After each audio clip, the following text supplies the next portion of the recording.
Okay, so today we'll be talking about thermal storage, several different flavors of thermal storage, and domestic water heaters. So we'll start by talking about three different kinds of thermal storage. So this is what's called sensible thermal storage, which has to do with changing the temperature of some storage medium, like a tank of water, for example. We'll talk about basically two versions of that.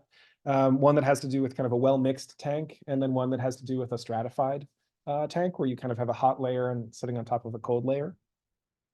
And then we'll talk about a third kind, which is called latent thermal or phase change thermal storage, where rather than warming up or cooling down some storage medium, you basically freeze it or thaw it.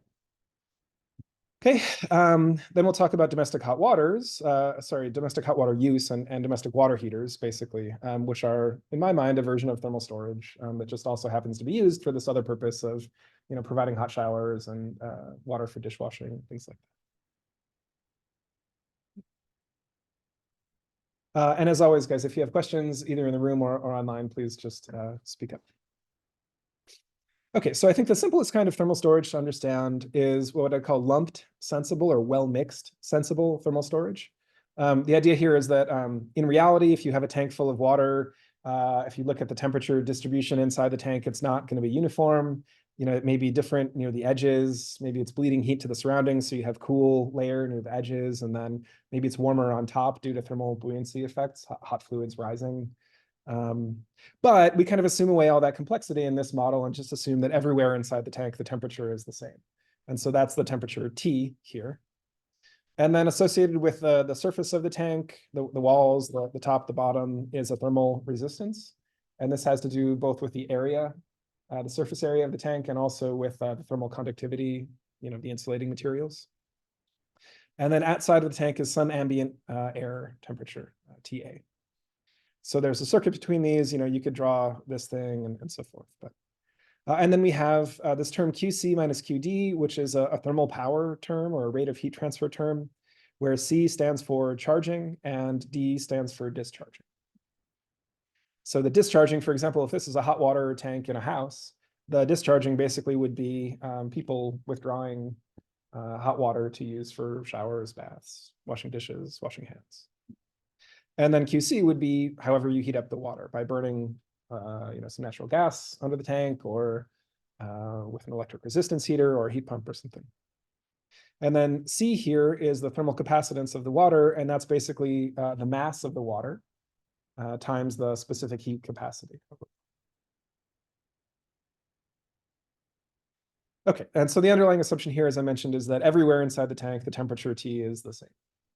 And so sometimes that's a good assumption, sometimes it's not. But let's see what the implications of that assumption are for the model here. So let's suppose that we have some temperature range that's kind of reasonable for the storage device. So maybe this is a hot water tank that's used for a house. It might be, maybe 120 Fahrenheit at the low end, or I think about 40 C, or maybe 140, 150 Fahrenheit at the high end, 55, 60 C, somewhere in that range, I guess. And okay, so to do the modeling here, we choose a reference temperature. This is sometimes called the datum of potential energy. If you were in like a mechanics class and you were talking about the potential energy of some rigid body whirling through the air, you would basically choose an elevation at which you define the gravitational potential energy to be zero. So the same thing here, we're choosing essentially a temperature at which we define the stored energy inside the tank to be zero. And this is an arbitrary thing, and it gives us some modeling flexibility, and that'll come in handy in a few slides as we talk about other types of storage. Okay, so then we define the energy here, X, and this is thermal energy, as zero when the indoor temperature is at this, or sorry, when the tank temperature is at the datum here, the reference temperature. And we define the energy to be just the capacitance, which should have units of energy divided by temperature, times the temperature difference between the actual sort of measured tank temperature and this sort of benchmark temperature here. And then that gives us an upper and a lower limit on the energy stored in the tank. And it's kind of at the lowest energy when temperature is equal to its lowest possible value, its lowest maybe safe value or whatever. And that doesn't have to be the benchmark temperature, although they could be equal, in which case your lower capacity would just be zero. But we don't have to make that assumption. And then at the high end, when the water temperature is all the way at T max, the energy is maximized. So a simple model, it just says energy is linear in temperature, basically. Okay, so then we can do an energy balance on the tank. So if we look back at this thing, basically we have the stored energy inside. The rate of change of that is going to be the energy that's bleeding out of the tank via heat transfer, plus negative that, plus the energy that's being injected here, or the net energy that's being injected. So we can write that down. We have the temperature difference divided by R. That's the conductive losses through the shell. And then we have the injection minus the extraction of thermal power. So now we can take T, we can solve this equation, the definition of the energy, solve it for T. We get X divided by C, and then we add the benchmark temperature here. And then we do a tiny bit of algebra, and we find that we have negative X divided by RC, plus our kind of controlled injection of heat here, plus W, where I've defined this thing W, sort of the withdrawn or the disturbance thermal power, is the sum of what you're getting essentially through conductive losses, and what you're getting basically by withdrawals from the tank.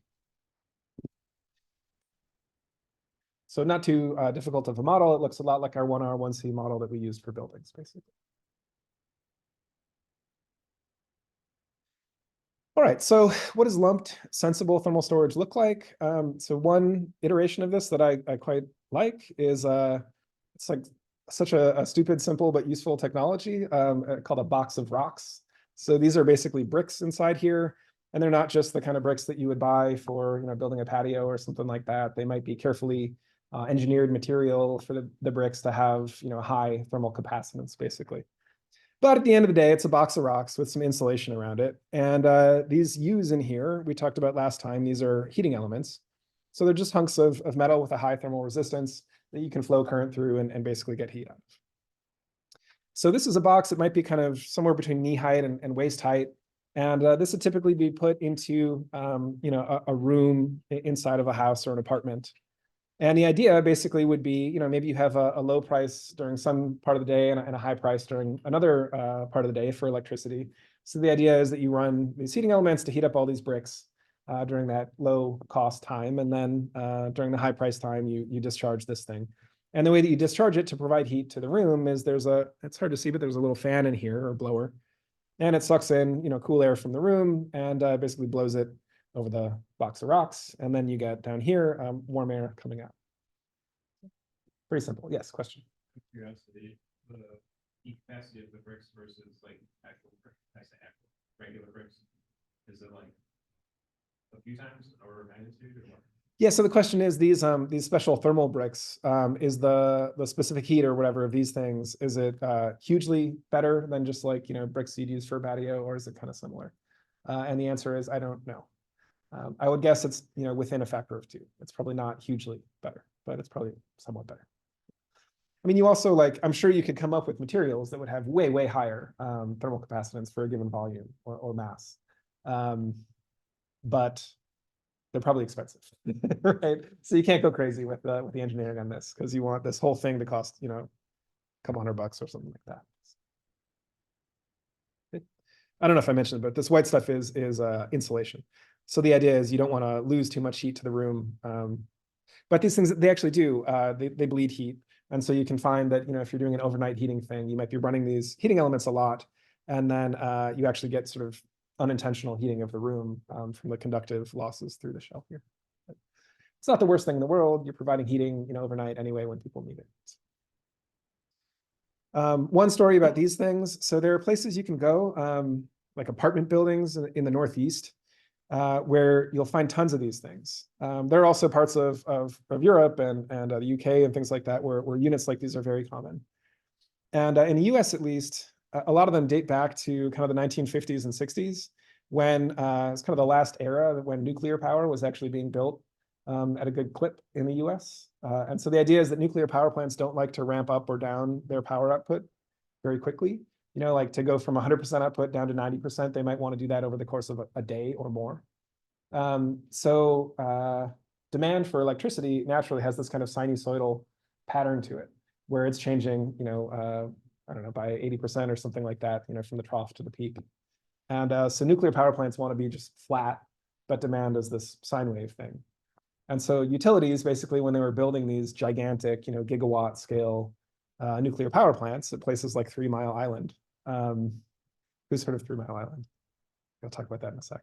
Anyway, when they were building gigantic nuclear power plants, they were like, okay, we got to also give away a bunch of these box of rocks thermal storage things so that people can basically run them overnight when demand for electricity is low. You're at the bottom, the trough of the sine wave. And then, essentially discharge them during the day to kind of level the peak of the sine wave a little bit, to flatten out the load, if you will. And so these things are very robust. You can find units that were like sold in the 60s and that are still running just fine today. The insulation might get a little brittle, might need replacing, or the fan might burn out, but basically the heating elements and the bricks are extremely robust. 3 Mile Island was almost the Chernobyl of the West, right? So who's heard of Chernobyl? Does anyone watch the show Chernobyl? Yes, terrifying. Really good, but terrifying. Anyway, 3 Mile Island was a near Chernobyl level nuclear disaster that happened in the 70s, I think in Pennsylvania. Anyway, kind of in the upper Midwest, Northeast area. But yeah, so after that, basically people in the US got pretty scared of nuclear power. And since then, from basically the mid 70s through, now-ish to a good first approximation, there has been no new nuclear power built in the US. It's not entirely true. In the last few years, a couple of plants have come online. There's a push to sort of change the way the nuclear is built, getting smaller and more modular rather than having gigantic plants and things like that. But it's tough to build a nuclear power plant. Anyway, but so that's kind of some history about box of rocks thermal storage, at least for this application. I don't know. There's another version. So this thing would be kind of like a point source thing. It'd kind of be analog of like a mini split heat pump, but for thermal storage, right? It goes kind of where the demand for heat is. There's also a central version, which you would have kind of in your basement. It's more or less the same thing. You've got a box of rocks here. You've got insulation here that kind of wraps around it to prevent a bunch of heat from bleeding into your basement, basically. And then there's a heat pump here attached to this thing. So when the box of rocks is basically not needed, the air, so this is return air that would come from the house, it would just blow over the coils of a heat pump and get warmed up. And then it would basically bypass the box of rocks and just blow through here and get sent up to the space. And then there would be basically a damper that would change its angle in order to push some or all of that air through the box of rocks when you want to discharge this thing. And then you basically, I don't know if it's shown here, but you get airflow back out of this. And then that mixes with whatever air doesn't go through here, and you get a mixed airstream that is basically being heated both by the heat pump and by the bricks. So these things, I don't want to give you the impression that these are super common. This is not like a, 50% of houses have these things. It's kind of in the 1% range. And there's only a few companies in the US who make these things currently commercially. And they're only really viable in places when you have electricity prices that are quite different between night and day. It's not the only case when they're viable, but it's one case when they're viable. Okay, so that's the sort of lumped or the spatially uniform or the well-mixed thermal storage model. So let's talk about what's called stratified thermal storage. So here, a little more complicated model, but the idea here is that we have a hot, maybe column of maybe water or some other storage medium sitting on top of a cold column, if we're doing hot storage or cold storage. And then basically, as we put energy into this thing, the thermocline, this is basically cline is like incline, it means like steep, I guess, or gradient, something like that. And thermo is temperature. So it's a place where the temperature changes quickly, right?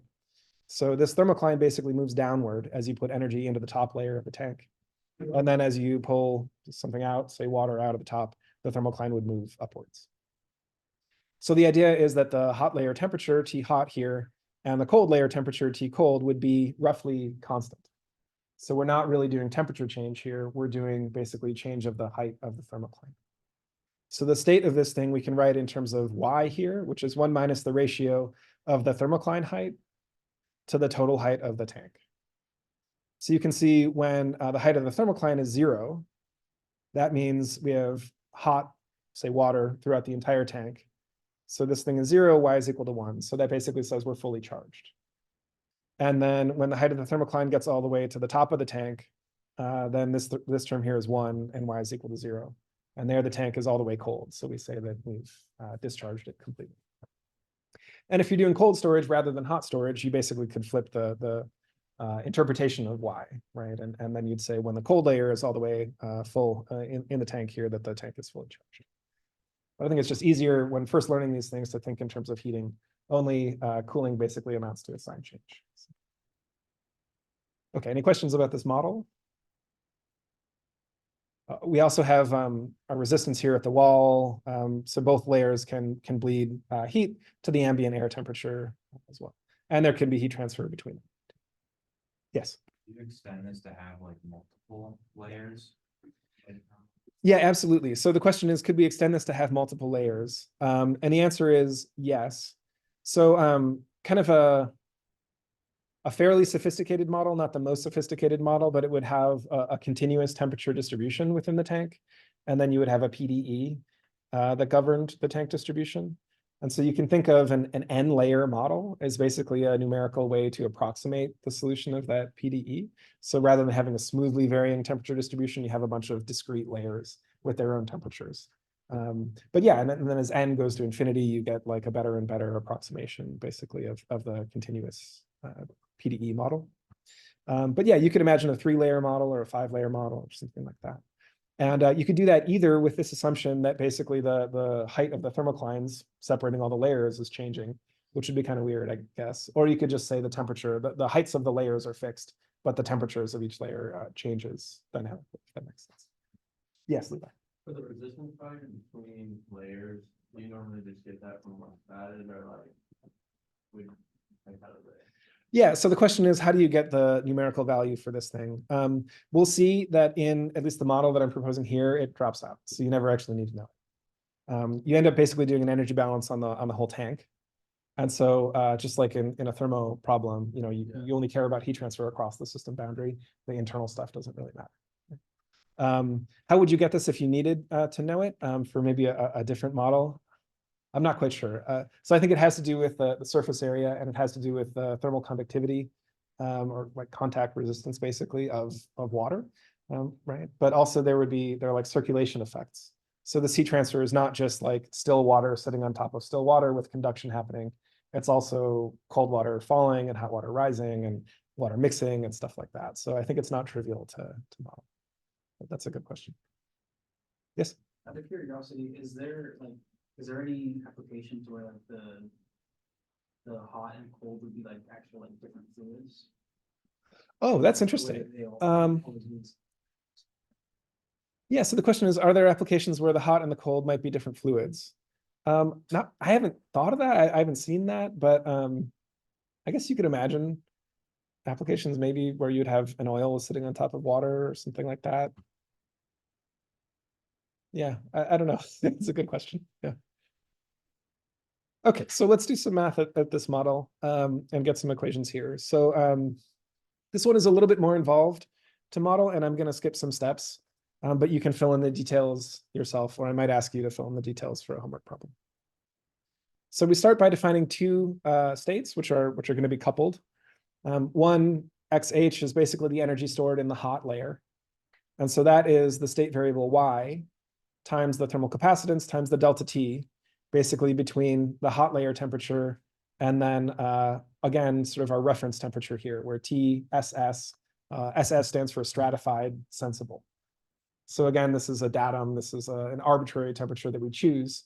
And we choose it such that the energy basically is 0 when the hot layer temperature equals that. Okay, and so again, Y is equal to 1 when the thing is fully charged. So when Y is 1, XH is going to be equal to its full capacity here, and XC will be 0 because we have 1 minus Y here. So XC is the energy stored in the cold layer, which could be 0 if we take this TSS to be equal to TC. That would be kind of a natural choice of this thing. That would mean when the thermocline reaches the bottom of the tank, your energy reaches 0. But it doesn't have to be. And again, leaving this thing in the equations allows us some modeling flexibility that can be useful later. Okay, so then the total energy is just the sum of the hot layer and the cold layer. And then we do an energy balance on the whole tank. So we look at the whole tank as our system, not just the hot layer or the cold layer, but the full thing. And so the total energy X is the sum of the hot and the cold energies. And you do a little algebra and show that that's equal to the capacitance times that state variable Y times the temperature difference between the hot and the cold layer. And then we have this floating term over here, which is a delta T between the cold layer temperature and the reference temperature.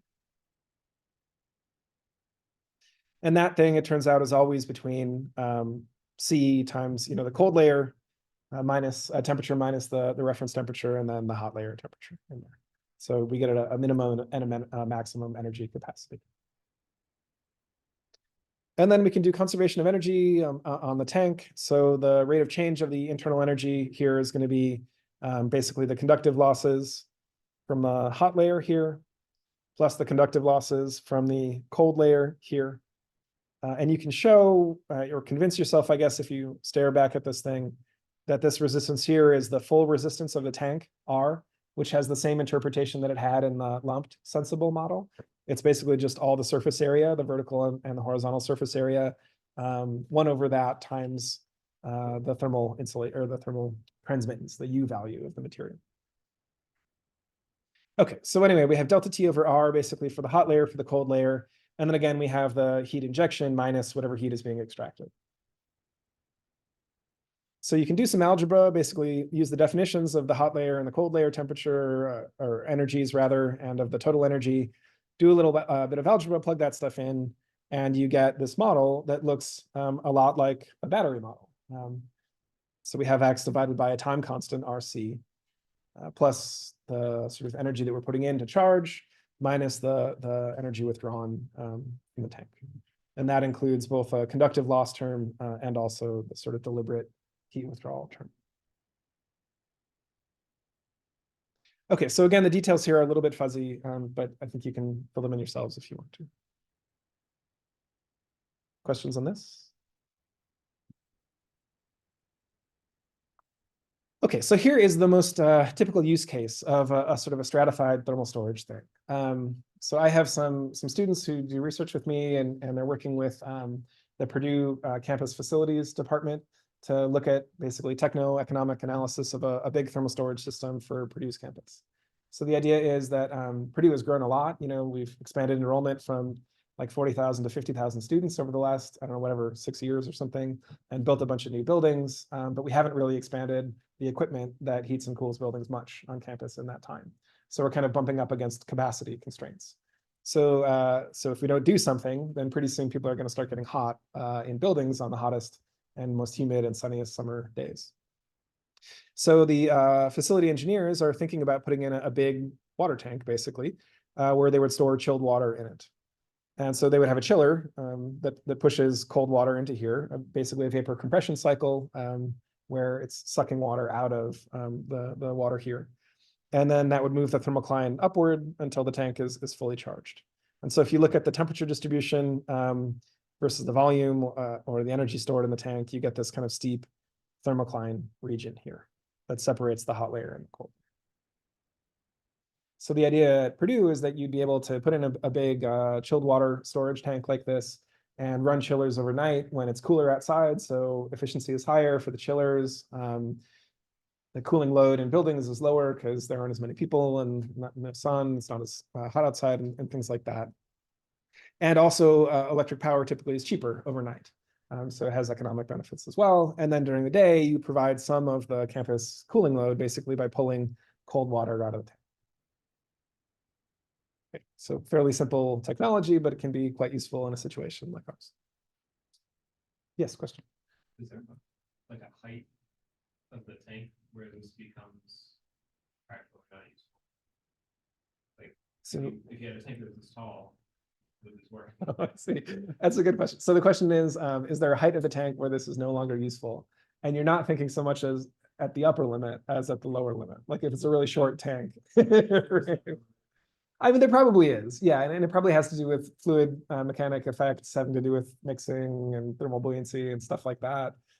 It might be harder to maintain stratification if it gets taller and taller. I'm not really sure, actually. But I think, pragmatically, these things are usually kind of the height of this thing might be at the scale of like a domestic water heater, which is about as tall as me, up to a couple of stories, which might be kind of the height that we're looking at for a Purdue system. At least in those length scales, it works. Above and beyond that, I'm not quite sure. Yes. In a steady state scenario, doesn't the temperature profile sort of even out as the time goes on, even if you keep continuously cooling the bottom? Yeah, so the question is, over time, doesn't the stratification effect go away, even if you keep continuously cooling the bottom?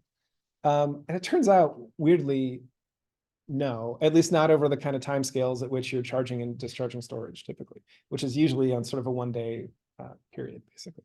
So the way that stratification is maintained, or at least encouraged, is so like if you think of this thing as basically, say it's water, and we're pulling out cold water to use for cooling on campus, and then the warm water at the top would be coming in from basically municipal water pipes. So they might be kind of ambient, room temperature water.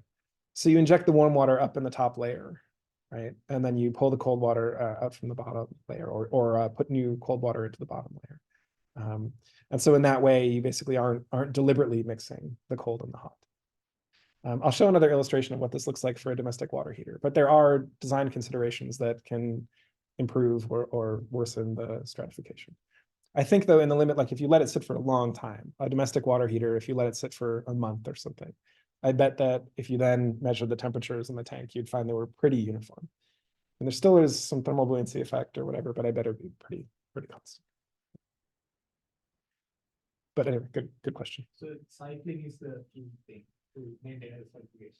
Yeah, I think cycling is one of the key things. Yes, I think there's just also like a time constant associated with mixing, and so it's sort of the ratio of those two. Like, what's your period of cycling, charging and discharge cycling, compared to what's the period, this kind of characteristic time scale for the mixing and stuff like that that would erode the stratification effect. So if that ratio is small, then you're okay. But if it gets close to 1, then probably not. Then stratification goes away, and then you probably should use the lumped or the well-mixed model. So that has to do with what the fluid is inside, something about the geometry of the system as well, and then some cycling parameters too, I think. Yeah, so it's not trivial, right? Even just like a big cylinder full of water. Turns out it's actually like not trivial to understand. Was there another question? Okay. Okay, so let's talk about a third type, and this is not the only type. There are others besides sort of well-mixed sensible, stratified sensible, and latent thermal storage. But these are kind of the main 3 types that are used. There's also something called thermochemical, where you do chemical reactions, reversible chemical reactions, basically, to charge and discharge heat storage. Okay, so in the latent thermal storage model, you have a tank that contains some mass m, kilograms of material, and then you basically freeze and melt it. And so the material has some latent heat of fusion L. So this is, for a unit mass of the substance, how much energy do you have to put in basically to melt it? And then the material has a melting point, which you can imagine is an important parameter when you're designing the system for a particular application, because that's going to be basically the temperature that you get out of the tank. So the state here is the mass of liquid, m with the subscript L. And that's going to be between 0 and then the full mass of the tank, right? So when all of the mass is liquid, the tank is fully charged. When it's all frozen, the tank is fully discharged. And we define the energy relative to, again, some storage temperature, some baseline temperature TL, L for latent. So that basically has to do with the sensible energy or change that you would have to do in order to raise the tank from that benchmark temperature TL up to the melting point. So it's that, plus the latent heat of fusion times the melted mass. So, and that's always within these limits, and you can define these basically as a lower and an upper limit, an upper capacity of the tank. And you can do an energy balance on the tank. It's quite simple. You just do, again, the system boundary is the entire tank. And so you get the energy coming in is just QC, and the energy coming out is the conductive losses. We assume the tank is always at temperature Tm, and this is the ambient temperature here. And then we have a QD, basically withdrawals of heat from the tank.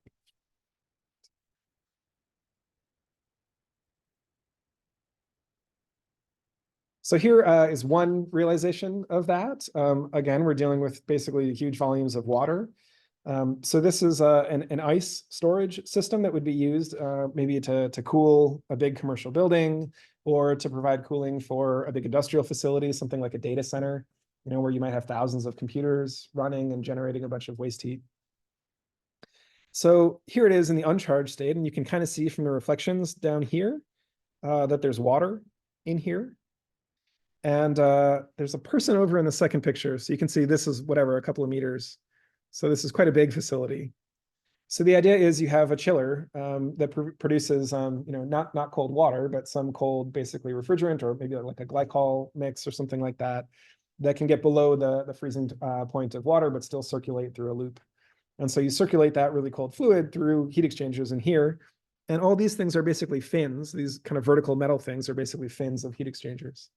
So you circulate that through, and over time it freezes all the water until you end up in this final state here, where you basically have an indoor skating rink. And so the system is fully charged at that point. And so here's a schematic of what the HVAC might look like for something there. So here is our either swimming pool or skating rink, depending on the charge state.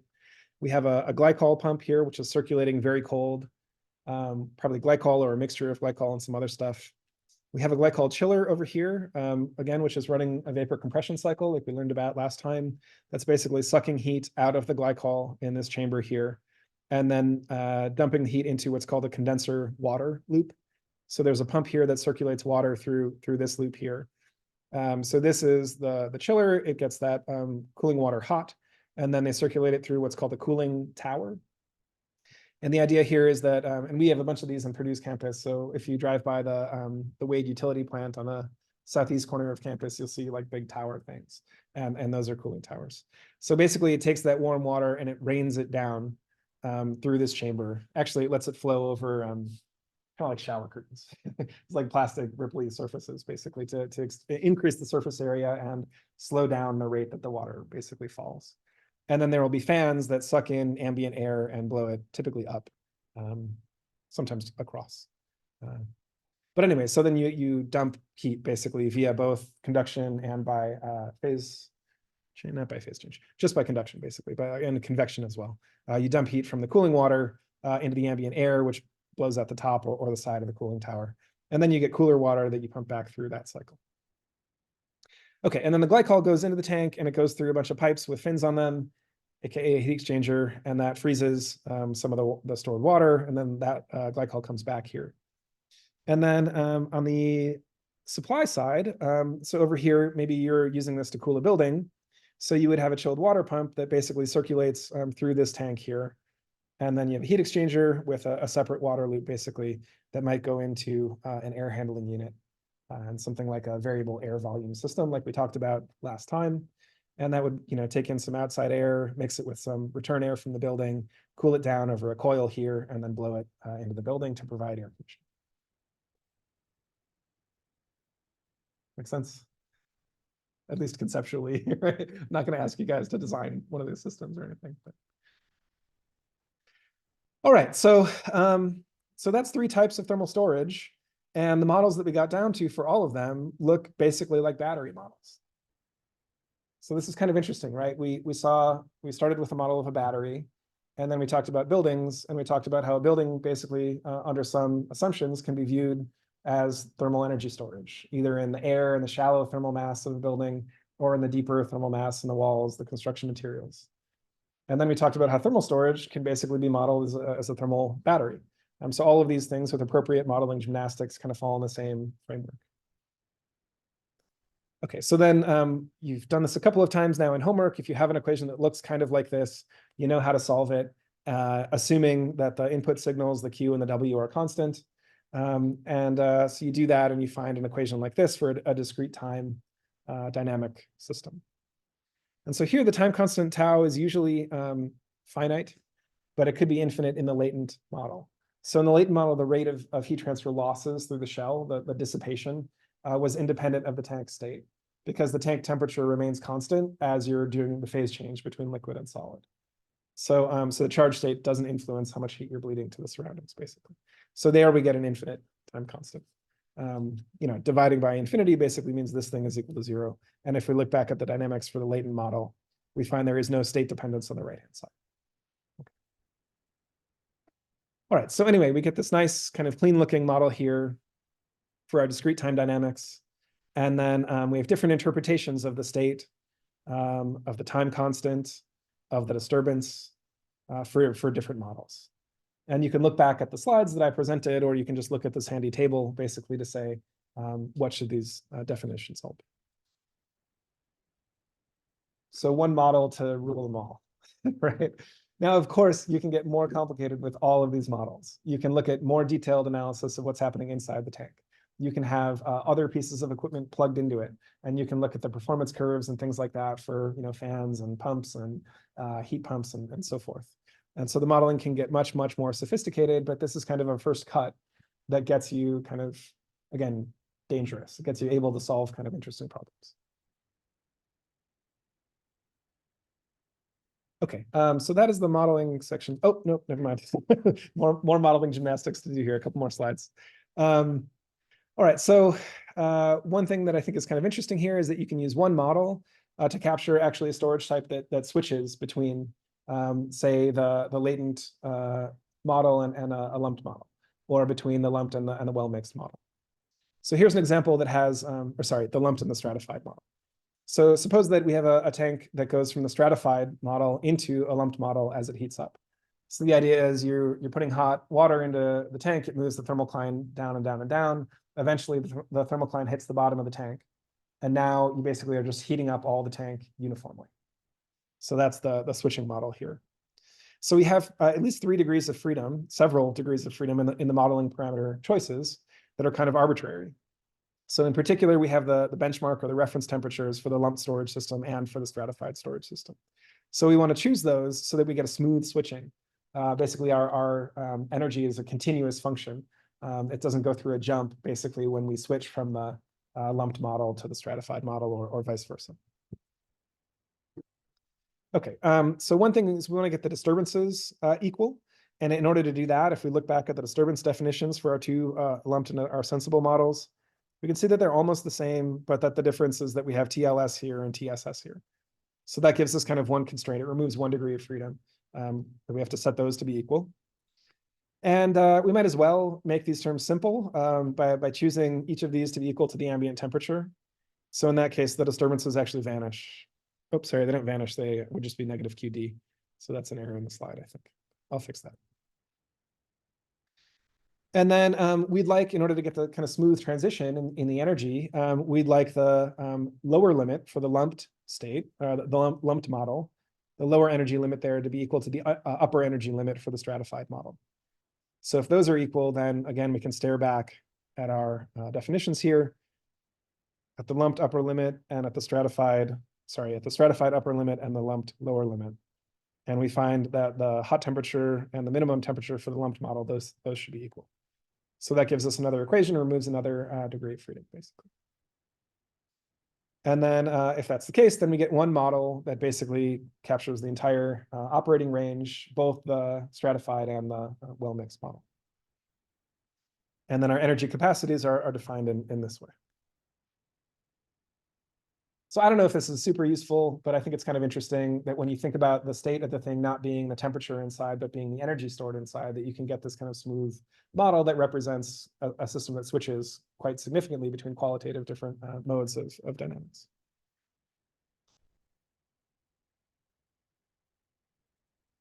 Okay, so just like when we talked about batteries, and we talked about the charging and the discharging efficiencies, when we talk about thermal batteries or thermal storage, we also should talk about that. For discharging, typically, for most of the types, at least that we talked about today, discharging amounts to basically running a pump or a fan to push some fluid, either through the tank or over the storage medium. And usually fan energy and pump energy is small compared to the energy that it takes to charge a system. So like a heat pump energy or a chiller energy. So often you can assume that the efficiency there for discharging is 1 or is close to 1. That's right. Yeah, I need to think a little bit more about that. But basically, you can assume that the energy used for discharging the tank is minimal. I'll say that. And then charging a tank, usually we do it with either a heat pump or electric resistance heat, if we're talking about heat storage, or a chiller, if we're talking about cold storage. And the coefficient of performance of the tank, so in our buildings, our kind of space conditioning models, I mentioned that usually you can assume that the indoor temperature is kind of roughly constant, and that the coefficient of performance, which is basically the efficiency of the machine, is a function only of the outdoor temperature or the surrounding temperature. But for something like a sensible, well-mixed, sensible storage model, you might be changing the temperature of the storage medium a lot. Like it might be going over, from 20 Celsius up to 60 Celsius or something. And so a temperature swing that significant will significantly affect the coefficient of performance, the efficiency of the heat pump. And so for heat pumps that are charging thermal storage, it is important to model that kind of tank temperature dependence as well as the outdoor temperature dependence. But oftentimes we also will charge heat storage using electric resistance. And we talked about last time how the efficiency of that is basically 1. Okay, so you can get into more detail on this stuff. And if you end up doing a semester project that uses something like a thermal storage system, we can talk about how to do some of this modeling. But I think for now, just to know conceptually how it works is enough. Okay, so what parameters do we use for the volume? Or sorry, for what values do we use for the parameters in the model? The capacitance, again, is just the mass times the specific heat. And the mass is just the density rho times the volume. Okay, so that's a rho CV thing. Thermal resistance is 1 over UA. We talked about this pretty exhaustively in the buildings lecture, and all that material applies. Just think about a cylinder rather than like a rectangle, basically a box. U values for insulation, these are going to vary again depending on the application, but they're all often kind of in this range here, kind of 0.5 watt to 1 watt per degree per square meter. And then oftentimes water is the storage medium. Not always, but it's kind of the simplest and easiest thing to think about for a thermal storage system. So at a temperature of roughly 50 C, we get these values for the density, the specific heat, the product of those, and then for the latent heat of fusion. And then there's some geometry as well that goes into calculating the V and then the surface area. And it's usually easy to think about those in terms of basically the R and the H and then the total volume of the tank, something like that. But if you know the dimensions, the radius and the height, then you can calculate the volume and the area. All right, so let's think about just as for scale here. So we talked about how one common brand of home battery for electrochemical energy storage stores about 13 kilowatt hours. So let's think about what the energy storage capacity is of a typical hot water heater for a home. And then we can compare it. So the difference between the upper limit and the lower limit, this is the capacity basically of energy storage of the unit.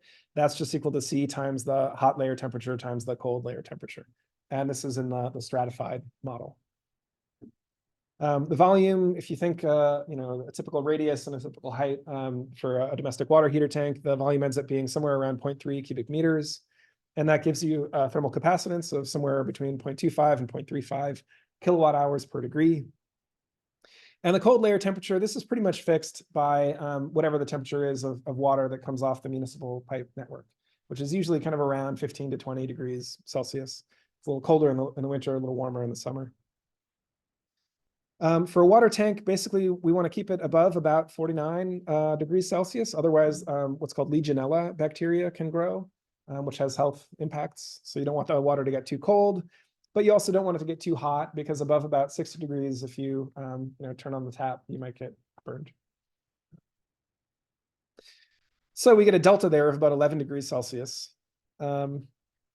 So if we choose, I don't know, I guess I chose this kind of arbitrarily there, but we choose 51 degrees Celsius as kind of a typical water tank temperature. Choose that as the hot layer temperature. The cold layer temperature is fixed by the municipal water system.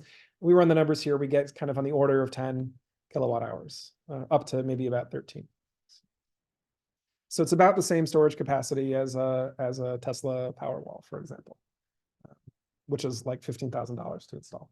And a water heater is usually like $1,000. But we're storing thermal energy, right? Not electrical energy. You can't run your laptop or whatever off of your water tank. So batteries have other uses and things like that. Okay. I'm not sure I'm going to get through all these slides today, but that's okay. We can take a little more time tomorrow or next week. So for domestic hot water use, let's talk a little bit about that. Basically, the idea here is if you want to simulate a building or maybe a house, the water heater typically will use somewhere around 20% to 30% of the energy, over the course of a year in a home. So it's an important thing to model. So in order to model it, we need to think about how people use water, because that determines that QD, the heat withdrawal term. So there's been a bunch of modeling of this stuff, basically by people who do this kind of home energy management and utilities and so forth. And they find that typically in a home in the US, it draws about 16 times N, where N is the number of occupants in the house, plus 4 gallons of hot water per day. So that's about 16 gallons per person for basically one shower or bath per person.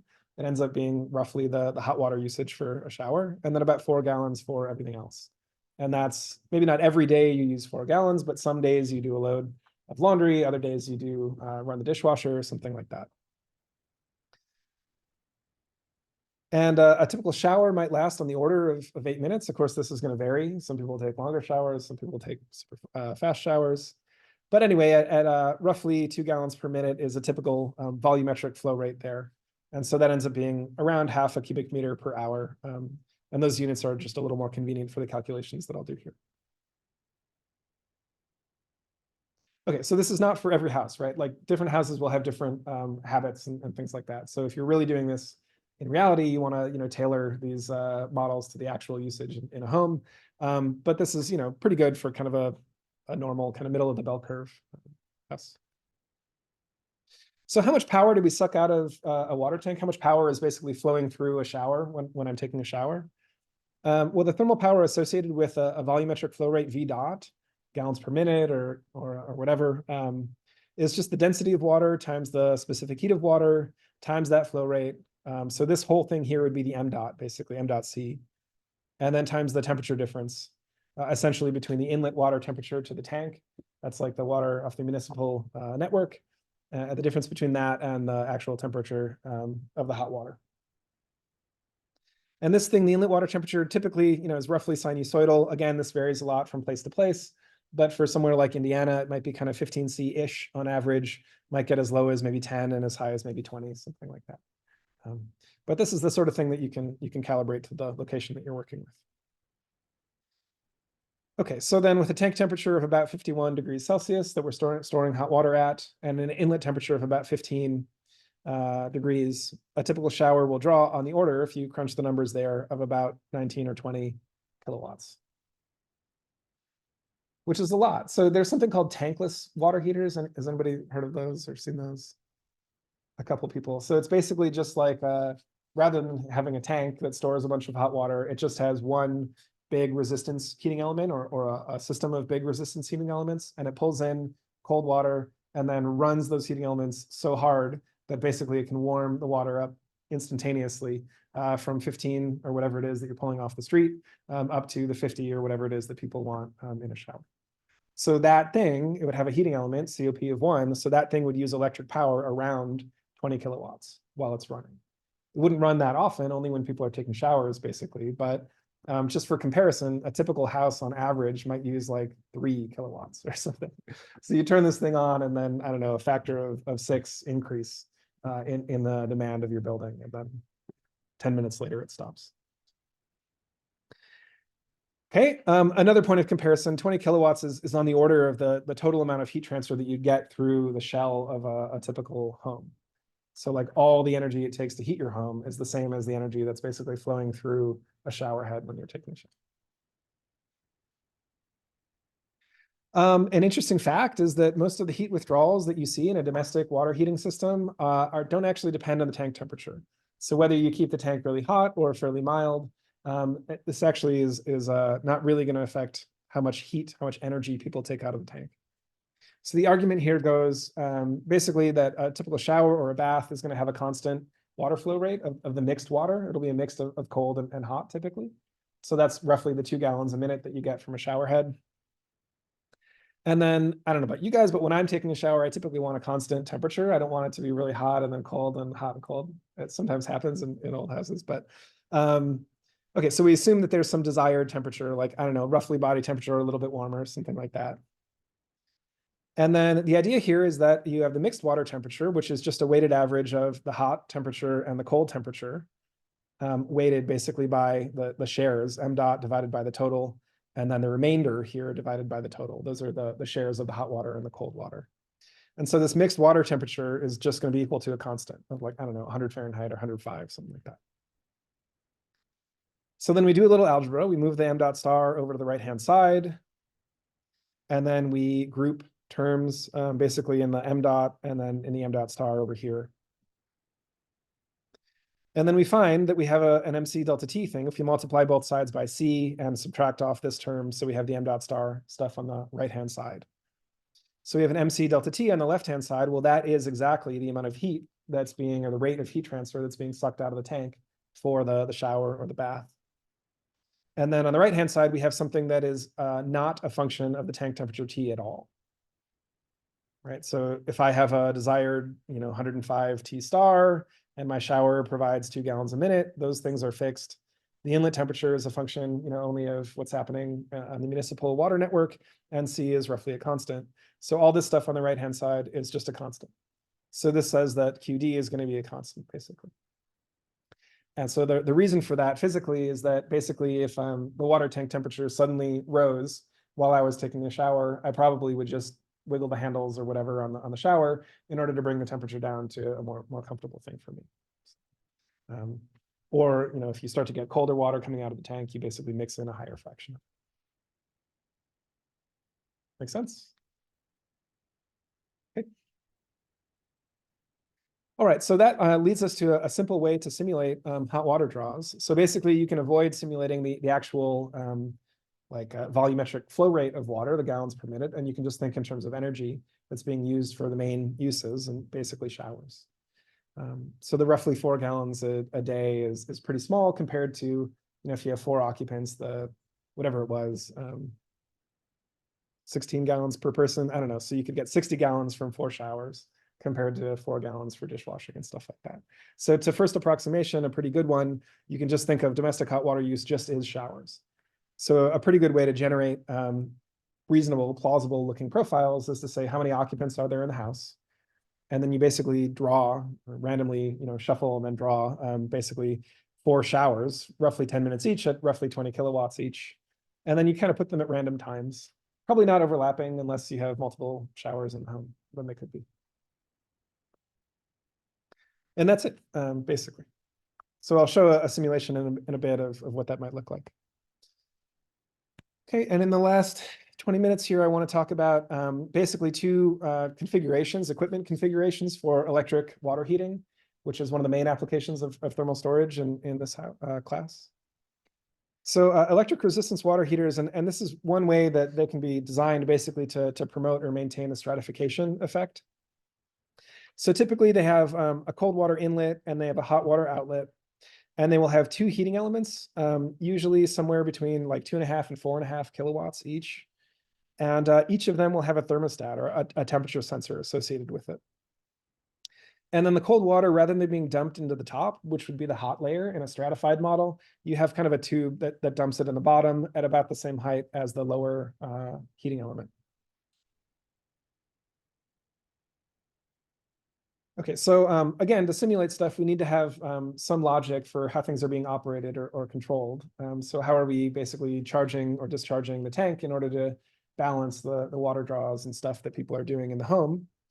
That exact logic is going to vary a lot from one manufacturer to another. But one basic approach that seems to be used pretty regularly is, again, have one resistor at the bottom and one at the top, each with their own temperature sensor. And then if the bottom water temperature gets cold, that means basically a water draw is happening. You're sucking in cold water off of the street. So then you basically turn on the bottom thermostat to try to warm that cool incoming water up. And then if the top temperature drops below the set point, well, that means the thermocline has moved all the way from the bottom of the tank up to the top of the tank. And so now you basically want to switch to heating up only the top layer to get the warmest water that you can shipped out to people who are using it. And usually the current coming in, the number of amps coming into a water heater is limited. So typically they can't run both the top heating element and the bottom heating element at the same time. So usually they turn off the bottom and then turn on the top. And then when the top temperature returns to the set point, okay, well then the thermocline has begun to move downwards. You turn off, there may be a delay, but then you turn off the top resistor and turn the bottom one back on. And then once the bottom temperature is comfortable again, you turn everything off, basically. So here's what that logic roughly looks like. For the water, the orange represents warm or hot water, and then the blue or light blue here represents cold. So the separation of these layers, that's the thermocline in the stratified model. And then blue for the resistance heating elements, those are these things. Blue means off, and then red means on. Okay, so water draw starts, the thermocline moves upwards, this thing measures cold, and the logic turns on this bottom heating. But then we continue to take a shower or whatever, and so that amount of heat transfer is still larger than what we're getting off of this heating element. So the thermocline continues to move upward until eventually, bam, we pass the top thermostat sensor. And then we switch from the bottom one to the top one being on. And this is kind of like an emergency mode. It's basically like the tank is empty, and so you're just trying to do everything you can to provide the hottest water you can. It's probably going to be lukewarm at this point, but at least it won't be like as cold as the 15-degree water off the street, 15 Celsius. Okay, and then in the next phase, now maybe the shower or whatever has stopped, and this resistor continues to run, pulling the thermocline downward until eventually it measures hot, and then it turns off and it turns on the bottom here, and then it continues going basically until the tank is fully recharged. Okay, so how do we code that logic? Especially if we're thinking kind of in the higher level of abstraction where we're thinking about the energies in the tank rather than the temperatures in the tank. So one model basically, so we notice that anytime the tank is not fully charged, one and only one resistor is going to run. So either the top or the bottom.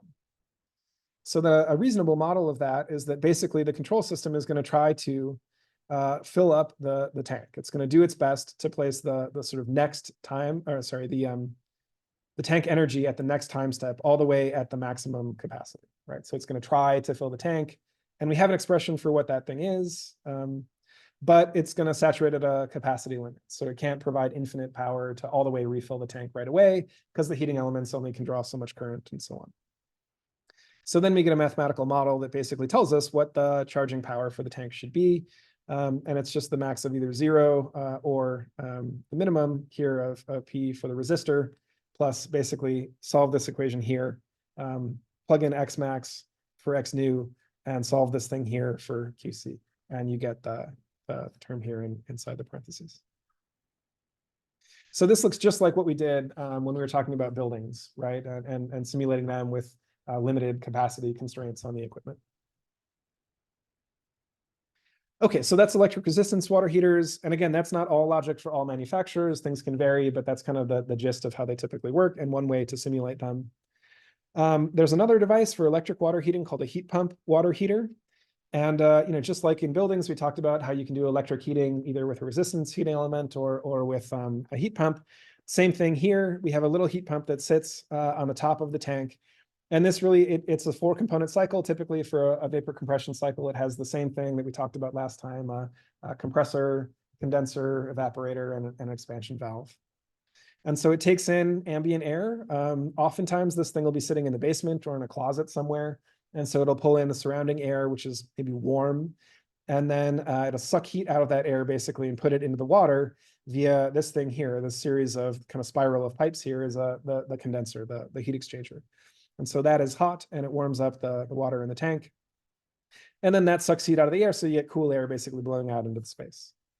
So in summer, this thing will actually dehumidify and cool the air inside the building a little bit. So you get kind of a free benefit from it. However, in winter, it hurts you, right? Because it's adding additional heating load to the building. It's taking conditioned warm air and spitting out cold air. So then, your space heating system would have to do additional work to make up for that. And then typically heat pump water heaters are sold in a hybrid configuration. So they have electric resistance heating elements in as well. They try to use the heat pump because it's 2 or 3 times more efficient. But if they can't keep up with the load via the heat pump cycle, then they'll switch to the electric resistance. And a comment on the stratification thing. So here, typically the coils for the condenser are not just at the bottom. They're kind of spread out vertically throughout the thing. So now you're not providing heat just at the top layer or just at the bottom layer. You're kind of doing it spatially uniformly. And so that hurts the stratification effect inside the tank. So if you're in heat pump only mode, maybe a well-mixed model makes more sense than a stratified model. Okay, so how do we simulate one of these things? Well, the idea basically is we prioritize the heat pump whenever we can because it's more efficient. So anytime the tank is not full, the heat pump is going to run, basically. So the way that we do that in controls is we'd have a sensor down here, and as soon as we measure cold, because of the cold water coming in off the street, we would say, okay, turn on the heat pump. Water draw is happening. And then, so, we basically, again, try to place the new temperature at the capacity, but we saturate at the capacity of the heat pump. So this is for a heat pump only thing that does not have resistance backup heating elements. So these aren't common, but you can buy them. And then a hybrid, again, will have the resistance heating elements as a backup. So we try to do the same thing, but basically when the temperature at the top of the tank up here measures cold, then we say, emergency, right? And we switch off the heat pump and turn on this big heating element up here typically. And then again, we're probably going to be providing like warmish or lukewarm water rather than super hot water, but that's better than providing just cold water. And again, because the current coming into the device is limited, typically they won't run the heat pump and the heating element at the same time. But that can vary again from one manufacturer to the next. Some of them will do both. Okay, so basically, if we're below some energy threshold XR, which you can think of as maybe 20 or 25% of the capacity, then we try to place the new temperature at the max, basically do the same thing in the heat pump only case. But in the case where we're below this critical temperature, basically meaning that we're measuring cold near the top of the tank, then we, I guess the way that I've written it here, we run both the heat pump at its capacity and we run the resistor at its full capacity. And here are the equations. They're a little bit hairier, but not too bad. In the interest of time, I won't go through them in too much detail, but you can program them if you want to, if this is the sort of device that you want to simulate. And so here we looked at this graph basically in the HVAC lecture last time for the space heating scenario. But the idea here is that the power consumption, the electric power consumption of the combined heat pump and backup resistance heat kind of has this piecewise linear convex structure in terms of the heat transfer that's going into the tank. Okay, so last slide here, I just want to show the results of a simulation. So all three of these subplots are plotted versus time. And here I'm looking at a hybrid heat pump water heater that has both the heat pump and also resistance heating elements. And I'm looking at a 50-gallon tank, which is kind of typical, maybe a little bit small for what I'm simulating here, a home with 4 occupants. Typically, that would be kind of in the range of 50 to 80 gallons is kind of a typical volume. So the top plot here is the thermal power draw. So you can think of this roughly as the water that's being withdrawn from the tank. You can see it peaks around 20 kilowatts, which is roughly the amount of power that a typical shower might use. And I think I'm using a 5-minute time step here. So you can see that most of these water draws are kind of at full power for the first 5 minutes, and then the second 5 minutes, they might be around half power. So they're lasting basically somewhere between 5 and 10 minutes. The second plot here is the energy that's stored in the tank. And so here, XR, this dashed pink line is the threshold basically for when the control logic turns on the resistance heating element. And then the energy begins all the way, kind of full, around 9 kilowatt hours. Then we have 2 back-to-back showers, and that drops the tank below this critical threshold. And so as here, as soon as we start using water, you can see that down here, this is the electric power. We turn on at about 300 watts, which is roughly the power consumption of the heat pump portion of the heat pump water heater. But then when we get below the threshold, you can see that we jump up to about 5 kilowatts, which is the combined capacity of the heat pump and the resistor here. So I guess the model that I'm using here is that we're running both of them in parallel, the heat pump and the heating element. And then we get back above the resistance heating element, or sorry, the critical threshold here. And you can think of that physically as basically being the top temperature sensor measures warm again, basically. And so then we turn off the backup heating element and we go back to heat pump only, the power drops significantly down to, you know, half a kilowatt or whatever. And the temperature in the tank begins to rise slowly. So this is, you know, we're going from like 7 to 9 a.m. So this is like 2 hours and we still haven't fully recharged the tank. And then bang, we get another shower at 9 a.m. Temperature drops down again. Briefly, we use the backup heating element and then we just switch back to the heat pump. And then no more showers for a while. So by noon, the tank is fully recharged and then everything turns off. And then in the evening, you know, somebody gets home from soccer practice or whatever and takes another shower. And then this one is small enough that it never gets below that critical threshold. And so we recover from it basically just by running the heat. Make sense?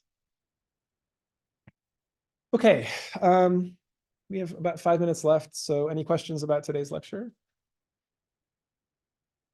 Yep. For the critical threshold, that's just like an arbitrary number that could be constrained, that be one of our constraints. Yeah, so like, how would we choose this XR thing here, this threshold? So one way to do it would be to look at the geometry of the tank.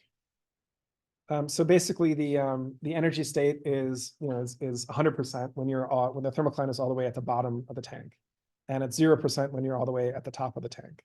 So if we think what percentage of the stored energy would correspond to the top temperature sensor up here measuring cold.